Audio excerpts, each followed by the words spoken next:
Sebuah truk raksasa memasuki jalan sempit sebuah desa kecil di Jawa Timur. Tapi bukan truk biasa. Di atasnya, bertumpuk speaker besar. Sound system raksasa. Warga berhamburan keluar, bersorak, menanti dentuman pertunjukan. Tapi di ujung jalan, ada sebuah rumah tua berdinding bambu. Dan seorang nenek duduk sendirian di dalamnya. Ia tak menanti suara. Ia hanya ingin ketenangan. Dentuman pertama menghentak. Genteng-genteng bergetar. Dinding bambu mengeluh. Lalu yang kedua, menghantam lebih keras. Dan saat bas ketiga menggelegar, rumah itu benar-benar roboh. Di dalamnya, nenek tua itu terduduk, menutup telinga, menangis, terperangkap dalam reruntuhan suara. Tapi tak satu pun yang berhenti, tak satu pun yang peduli. Mereka tertawa, merekam, berjoget, dan bertepuk tangan. Kecuali satu orang, seseorang yang tiba-tiba terdiam saat semua orang bersorak. Dan dari sana, semuanya berubah. Sebelum kisah ini dimulai, yuk kita isi kolom komentar dengan doa-doa terbaik. Shalawat, puji Tuhan, Om Swastiastu, atau apapun yang kamu yakini. Karena mungkin cerita ini bisa jadi cermin buat kita semua untuk menjadi lebih baik. Desa Sumbersari namanya. Tidak ramai, tidak sepi. Di desa itu tinggal seorang nenek bernama Rohimah, penjual peyek keliling. Setiap pagi, beliau mengayuh sepeda tuanya dari ujung desa, lalu duduk di bawah pohon trembesi sambil menata keripik tipisnya dalam kantong plastik bening. Suaminya, almarhum Pak Raji, sudah meninggal puluhan tahun lalu, jatuh dari bangunan saat bekerja sebagai kuli proyek. Sejak saat itu, Nenek Rohimah menolak menikah lagi. Kalau Allah izinkan, aku ingin bersama dia di akhirat. Begitu katanya sambil tersenyum pada anak-anak kecil yang sering dikasih peyek gratisan. Rumahnya berdinding bambu anyaman, berdiri rapuh di antara rumah-rumah batu milik tetangga yang tanahnya sudah dibeli seorang pengusaha kaya bernama Pak Wawan. Seorang pria setengah baya, pemilik toko besi, pabrik kayu, dan proyek-proyek besar di desa. Ia selalu menatap rumah Rohimah dengan tatapan tak enak, sebab hanya tanah itu satu-satunya yang belum bisa ia kuasai. "Bu, jual saja. Nanti tak kasih uang, rumahmu tak buatkan yang beton," kata Wawan suatu ketika. Rohimah hanya menjawab pelan, "Rumah ini tempat terakhir saya bisa merindukan suami saya." Wawan mengernyit. Ia tak terbiasa ditolak. Suatu hari, datanglah kabar. Desa Sumbersari akan mengadakan festival Sound Horeg pertama. Warga ramai, panitia sibuk, dan Wawanlah yang jadi sponsor utama. Dengan cepat, ia usulkan lokasi panggung. Lapangan depan rumah Rohimah. "Biar sekalian kena guncangan sound," ujarnya pelan di balik tawa. Sound system terbesar di wilayah itu diundang. Mas Bram, pemilik usaha sound horeg sukses dari kota. Usianya 38 tahun. Tenang, berkarisma. Meski sukses, Bram dikenal membumi. Sering bantu acara sosial desa-desa lain. Tak ada yang tahu, ia tumbuh di panti asuhan. Masa kecilnya hilang dalam kabut luka yang belum pernah ia ingat utuh. Saat Bram datang dengan truk besarnya, banyak warga terpukau. Suaranya ramah, tubuhnya tinggi, brewok tipis rapi, dan caranya bicara selalu membuat orang merasa dihargai. Tapi ada yang aneh. Saat Bram menatap rumah reot Rohimah untuk pertama kali, ia terdiam, lalu berkata pelan ke krunya, "Kayak pernah lihat tempat ini." Hari itu, truk sound horeg mulai parkir, speaker digelar, kabel ditarik, gladi resik dimulai. Dan untuk pertama kalinya, dentuman besar menggetarkan tanah desa Sumbersari.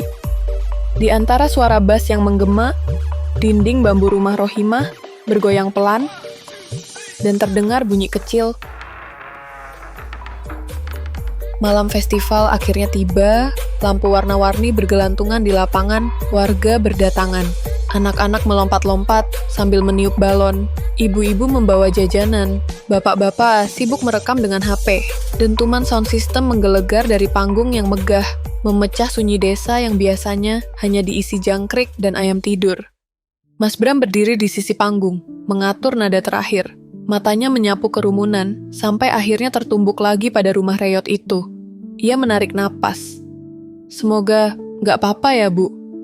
Tapi harapan itu segera ditepis oleh rencana licik yang tak ia tahu. Di balik panggung, Pak Wawan berdiri bersama anak buahnya, menyeringai. Naikkan bassnya. Jangan ragu. Ini festival. Kalau getarannya sampai roboh, ya salah sendiri nggak mau jual tanah. Speaker aktif bergetar hebat. Tanah terasa menggeliat. Bass dari lagu dangdut remix merambat dari panggung ke rumah-rumah warga. Orang-orang bersorak, tertawa, joget. Tapi tidak semua orang tertawa malam itu. Di dalam rumah bambu yang tua itu, Nenek Rohimah duduk di sudut, memeluk bungkusan peyek terakhirnya. Di sekelilingnya, dinding bambu bergoyang-goyang, gemeretak seperti napas tua yang sesak. Tapi ia tak lari. Kalau rumah ini rubuh, aku ikut saja di dalamnya.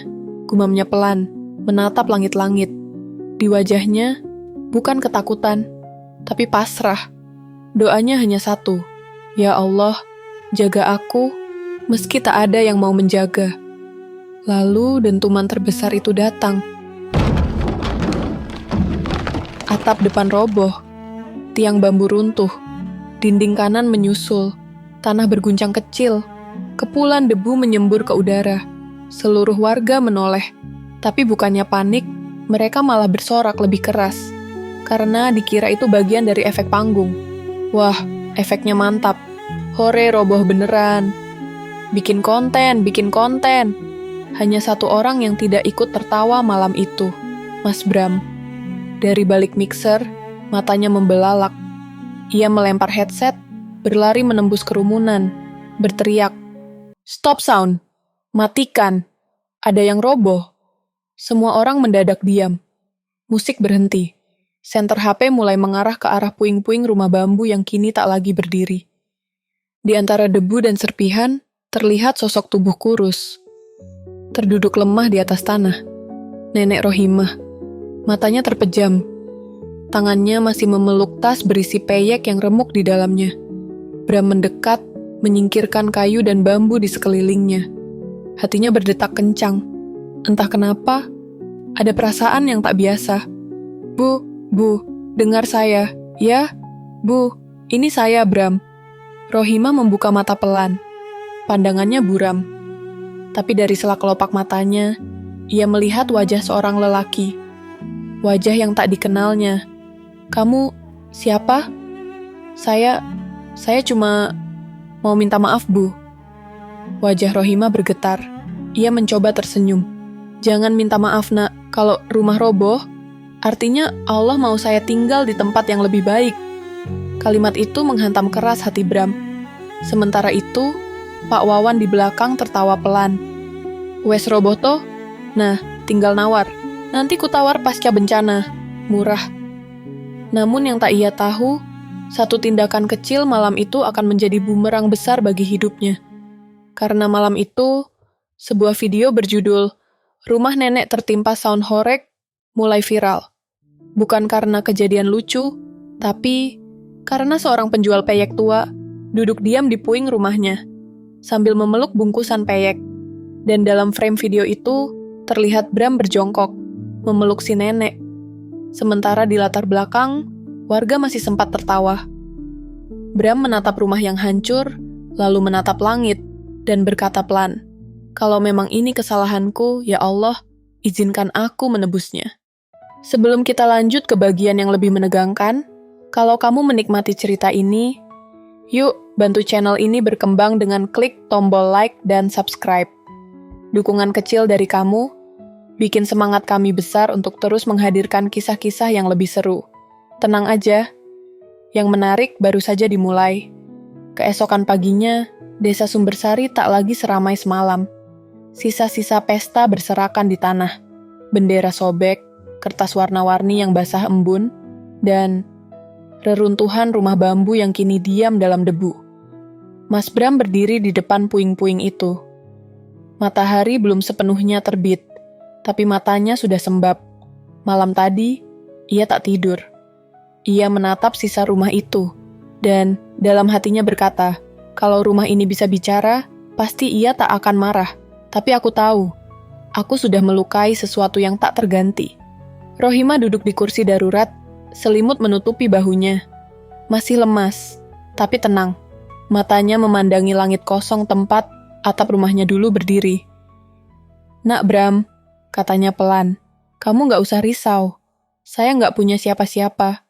Jadi kalaupun rumah hilang, saya tinggal di mana saja, insya Allah tetap bisa bersyukur.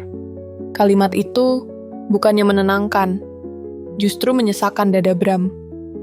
Bu, saya janji, rumah ini akan saya bangun kembali. Tapi bukan dari bambu lagi. Saya mau buatkan rumah yang kuat, yang bisa bertahan sampai kapanpun. Boleh, Bu? Rohimah menatap Bram lama. Senyum kecil muncul. Sejak hari itu, pembangunan dimulai. Mas Bram tidak menunggu izin siapapun. Ia keluarkan uang pribadi, menghubungi kontraktor kecil dari kota, membawa bahan bangunan, bahkan memasang speaker kecil di lapangan untuk mengajak warga menyumbang tenaga. Beberapa warga mulai tersentuh, tapi tak semuanya senang. Di ujung desa, Pak Wawan menatap dari balkon rumah barunya. Tangannya menggenggam gelas teh, tapi wajahnya masam. Kurang ajar, berani-beraninya bangun rumah tanpa izin desa. Emangnya dia siapa? Udin, anak buahnya, mencoba meredakan. Tapi Pak, warga mulai simpati. Katanya videonya udah dilihat ratusan ribu orang. Wawan membanting gelasnya. Justru itu, makanya dia harus dihentikan. Sebelum semua orang lupa siapa penguasa sebenarnya di desa ini. Sementara itu, di lokasi bangunan, Bram ikut mengangkat pasir. Sambil mengelap keringat, ia melihat sesuatu ditumpukan barang nenek Rohimah yang berhasil diselamatkan oleh warga.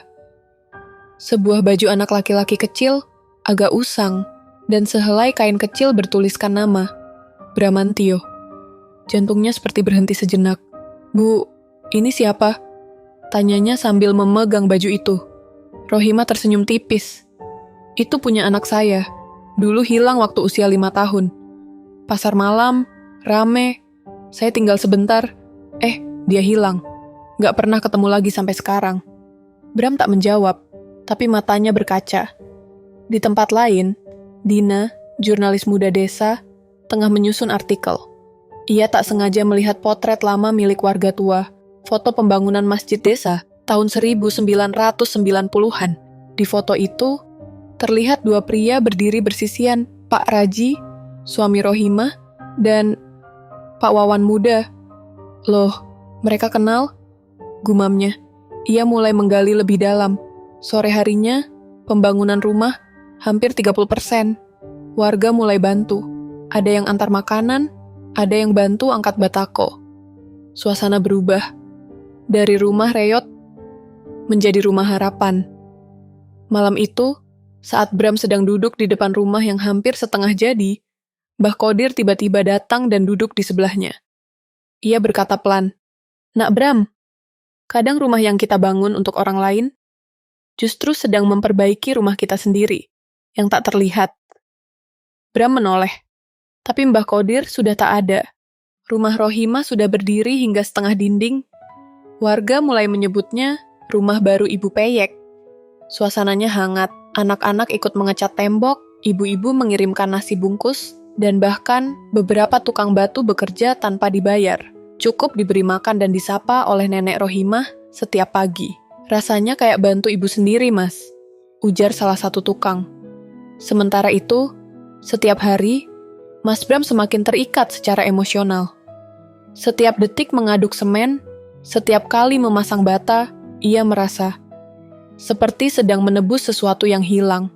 Tapi ia belum tahu apa yang sebenarnya sedang ditebus. Di seberang sana, Pak Wawan makin gelisah. Di ruang tamunya yang megah, ia berjalan mondar-mandir. Laporan dari Udin membuatnya marah. Popularitas Bram makin naik. Warga mulai membandingkan. Bahkan, nama Wawan nyaris tak disebut dalam postingan-postingan yang viral. Dia pikir, dia siapa? Cuma orang sound, kok bisa disanjung-sanjung? Bentaknya. Bapak mau saya lakukan apa? Tanya Udin pelan. Wawan menatapnya tajam. Cari celah, hukum, IMB, pajak, apa saja, cari alasan biar pembangunan itu diberhentikan. Beberapa hari kemudian, surat edaran dari desa muncul. Pembangunan rumah harus dihentikan karena belum mengantongi izin lengkap. Tanda tangan lurah desa, yang semua orang tahu, adalah kerabat jauh Wawan. Warga gempar, kabar cepat menyebar. Tapi Rohimah, seperti biasa, tetap tenang. Ia duduk di kursi depan rumah yang setengah jadi, sambil melipat kantong-kantong peyek yang masih ia buat, meski dapurnya belum ada. Gak apa-apa, Nak Bram. Kalau gak jadi dibangun, ya saya duduk di sini saja. Tuhan sudah kasih lebih dari cukup. Bram menatap beliau, kali ini dengan mata yang mulai memerah. Enggak, Bu. Kita lawan, tapi dengan cara yang benar. Di sisi lain, Dina, sang jurnalis, mulai menggali lebih dalam. Ia menemui Mbah Qodir, membawa foto tua yang memperlihatkan Wawan dan suami Rohimah berdiri bersama. Mbah, dulu mereka bersahabat ya? Mbah Qodir mengangguk pelan. Lebih dari sahabat. Dulu mereka bangun masjid desa bareng. Tapi setelah satu proyek pabrik itu, semua berubah. Kenapa, Mbah? Karena satu jatuh dari atas, dan satu tak pernah datang menolong. Sejak itu, Ibu Rohimah menyendiri. Wawan makin kaya. Dina tercenung. Ada luka lama yang belum sembuh, dan belum diketahui siapapun. Sore itu, Bram mengundang warga ke lapangan kecil. Ia naik ke panggung kecil yang dulu ia benci, karena jadi penyebab robohnya rumah nenek Rohimah. Tapi kini, ia berdiri di atasnya. Bukan membawa musik, tapi membawa suara. Saya tahu saya orang luar. Saya tahu saya tidak besar di desa ini. Tapi saya juga tahu, siapapun bisa memilih jadi bagian dari perubahan. Rumah ini bukan untuk saya, tapi untuk seorang ibu yang dilupakan desanya sendiri. Sampai ia kehilangan tempat tinggal, karena hiburan yang seharusnya membahagiakan. Warga diam. Lalu satu persatu mulai bertepuk tangan. Pak Wawan melihatnya dari kejauhan. Tangannya mengepal. Kalau dia tak bisa dikalahkan dengan aturan, kita pakai tekanan. Aku belum selesai. Malam harinya, seseorang melemparkan batu, berisi surat ancaman ke halaman rumah Rohimah. Isinya hanya satu kalimat. Hentikan atau rumah ini akan roboh lagi. Kali ini bukan karena sound. Ambil napas dulu sebentar. Cerita ini masih panjang dan makin dalam. Tapi kalau kamu suka sejauh ini, boleh dong klik like dan subscribe, supaya kamu gak ketinggalan kisah-kisah menarik berikutnya. Lanjut yuk, kita belum sampai di bagian paling rahasia. Malam itu, rumah setengah jadi itu terasa sepi, meski ramai orang siang harinya.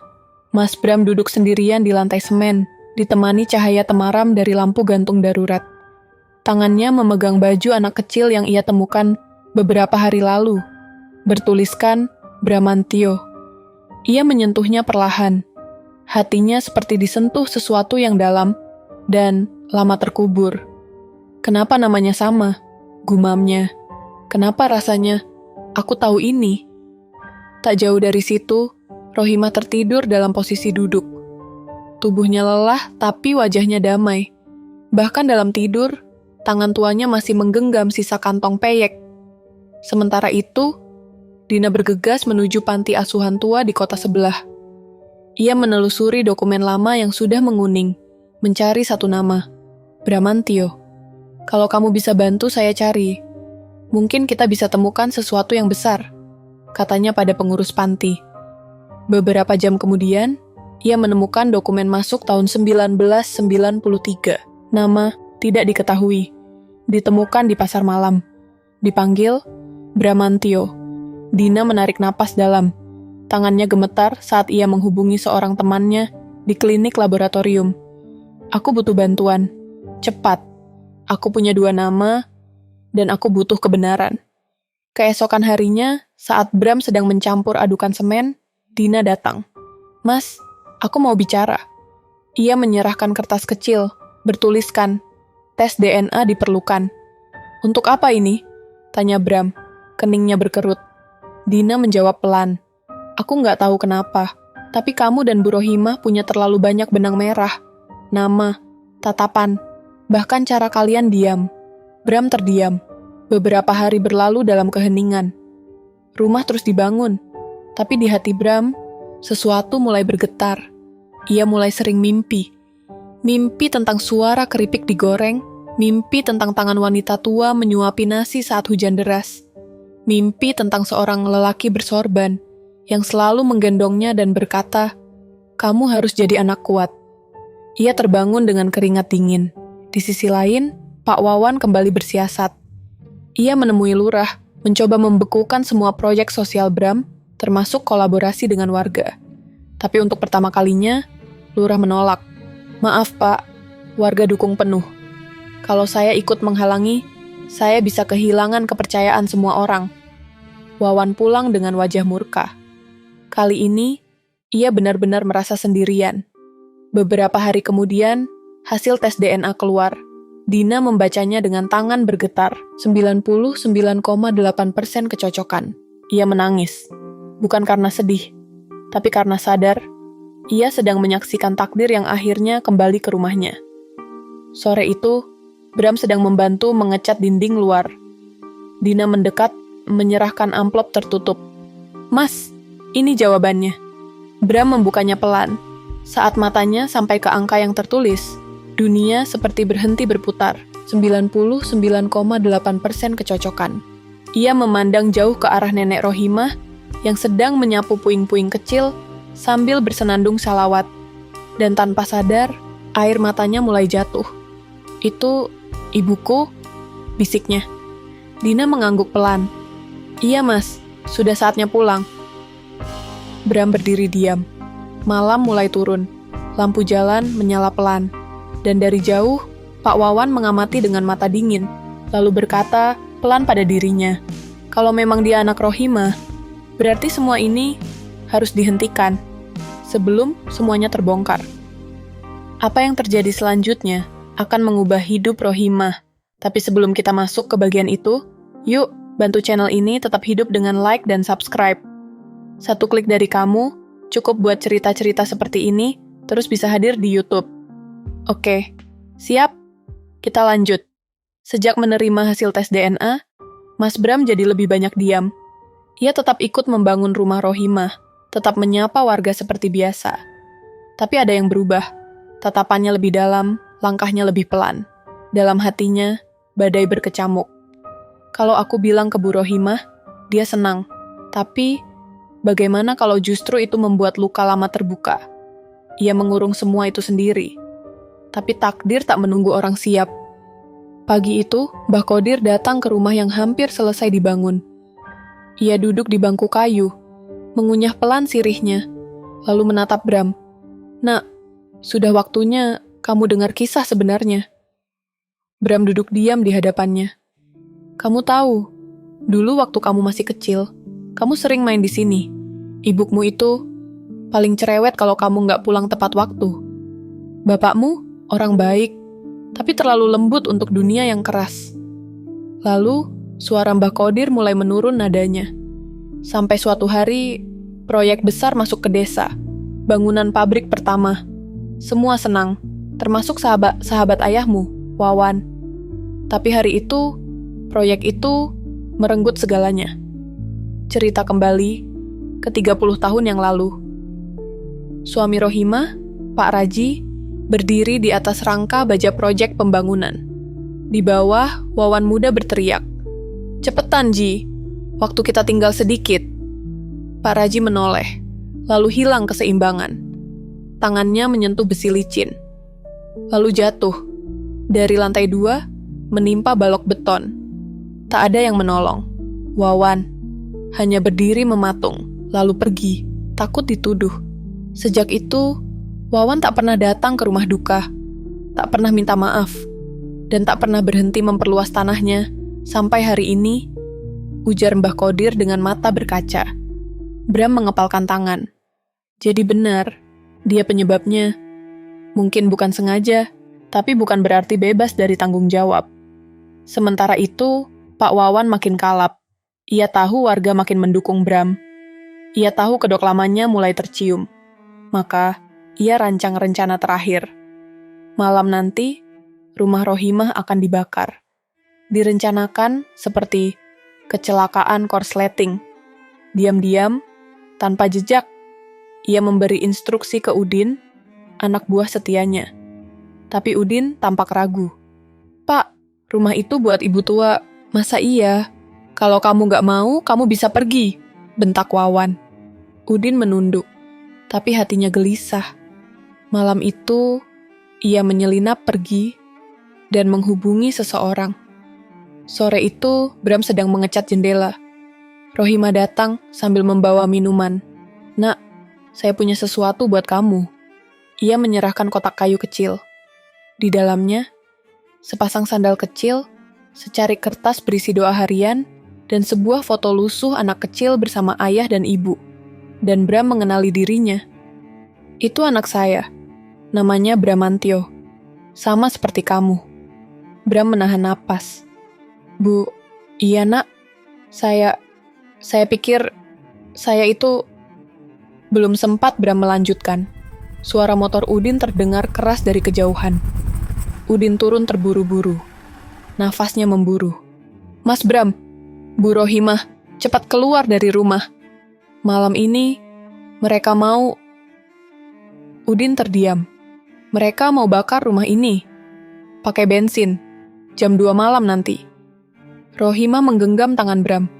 Bram menatap rumah setengah jadi itu. Bakar rumah ini, artinya membakar masa lalu saya, tapi juga rumah ibu saya sendiri. Sahabat semua, tidak semua kebencian meledak seperti petir. Ada yang merayap perlahan, menetes seperti racun. Tapi malam itu, kebencian benar-benar menyala. Bukan hanya dalam rencana, tapi dalam bara dendam yang sudah terlalu lama membara. Waktu menunjukkan pukul 9 malam. Langit di atas desa Sumbersari tampak tenang. Tapi di tanah, ada yang sedang bergerak dalam gelap. Pak Wawan, dengan wajah dingin dan langkah pasti, berdiri di ujung jalan kecil bersama 2 orang tak dikenal. Di tangannya, botol plastik berisi cairan bening, bensin. "Lakukan cepat, siram bagian belakang. Biar kayak korsleting dapur.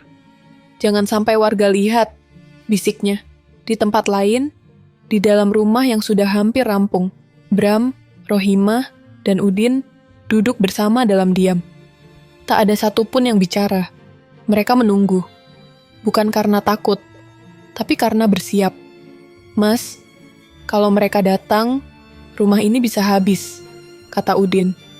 "Kalau memang tak harus habis, kita pastikan yang terbakar bukan hanya rumah, tapi kebohongan juga ikut hangus," jawab Bram tegas. Beberapa warga yang setia ikut berjaga. Dina, yang mencium gelagat aneh, membawa kamera kecil dan beberapa relawan komunitas media lokal. Mereka menyebar diam-diam di sekitar area rumah. Jam 2 dini hari, langkah kaki terdengar dari sisi belakang rumah. 2 pria bertudung muncul sambil membawa kantong plastik. Mereka mulai menyiramkan cairan. Tapi sebelum mereka sempat menyalakan korek, berhenti.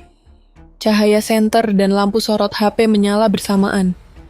Puluhan warga muncul dari semak dan selokan, mengepung. Pak Wawan tertangkap basah.